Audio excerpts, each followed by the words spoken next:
Vice President Biden went and did an interview where he made up a bunch of stuff and never got called on it? Here, let me find my shocked face. Nope, can't find it, but you stand by for a little hair of the dog.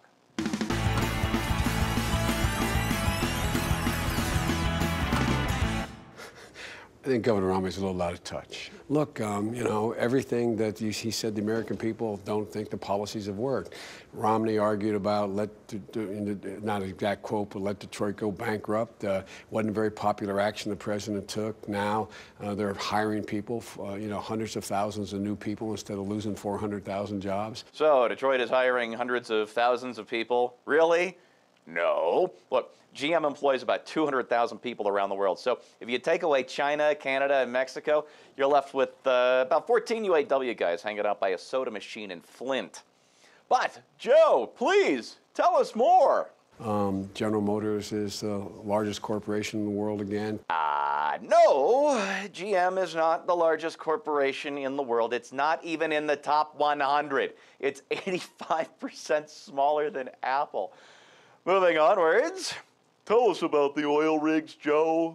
There are more oil rigs and gas rigs running in the United States today than all the rest of the world combined. No. Oh, well, it is true if you don't count China and Russia, and that is according to PolitiFact, which usually leans to the left. You know what, folks? I cannot take 4 more years of this guy. It used to be funny, but I can't do it. So I need you to just go and vote your asses off in November. Take friends. Just vote, vote, vote, vote, vote. Do it for me, because I'm not going to make it otherwise. I'm really not. All right, let's move along now to this week. No Joe Biden, thank goodness, but we've got plenty of Van Jones. Yeah, the game's rigged. But you know what, before we get to Van Jones, speaking of rigs, there's our segue. Here is Democrat Chris Van Hollen on what the president is doing to get gas prices to go back down.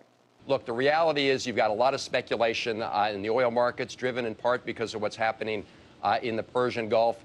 The president has reached out to other oil-producing countries around the world, and they've got a strategy now to try and get more oil on the market. That should drive down prices. More supply, lower prices, makes sense, right? Only that's not what every single Democrat in the world was saying for the last 3 months. Oh, it's a global market. It doesn't matter if you drill more. All right, enough of that. I do a really bad impersonation of stupid Democrats around the world. All right, I did promise you some Van Jones, and, well, I've got some Van Jones for you. We're talking here about Obamacare. Now, listen, you had people on the left who were saying the whole time, let's go with Medicare for everybody. They said, no, that's too much government. So we said, fine, we'll go with individual responsibility. You're an American, you need to take responsibility for your individual health care. If it's mandated, you're not responsible by definition. I swear, only a Democrat could think that telling people exactly what to do makes that person personally responsible. No, calling a mandate personal responsibility is like saying that war is peace, freedom is slavery, and ignorance is strength. Hey, you know what? I should write that down. It's kind of snappy. All right, we're still talking health care here. We've got a little something from ABC's Terry Moran that, well, actually made Bloody Mary shoot out of my tear ducts. I make them spicy, too. That was painful. But there was one big thing missing in the Supreme Court this week that most big cases have. A real-world example of how the law is really operating on a real human being. It hasn't even really taken effect yet. And most of the time in our history, that causes courts to say, wait a minute, we don't give advisory opinions. We let it go to work. This is an activist court. Oh, just shut up, Terry. This case is in front of the Supremes because the White House asked them to.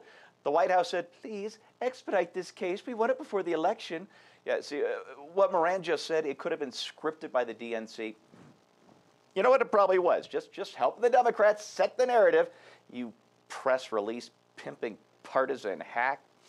And you know what? That's enough to earn you, Terry Moran, this week's Eyebrow of Total Disdain. It's his first, but I'm guessing it won't be his last. You know I'm right, don't you? Yeah, you do. Anyway, leadoff guest on Fox News Sunday was Rick Santorum, and he is under a lot of pressure from GOP leaders to drop out of the race and turn it over to Romney. But he says he's still captain of his own ship. Here he is.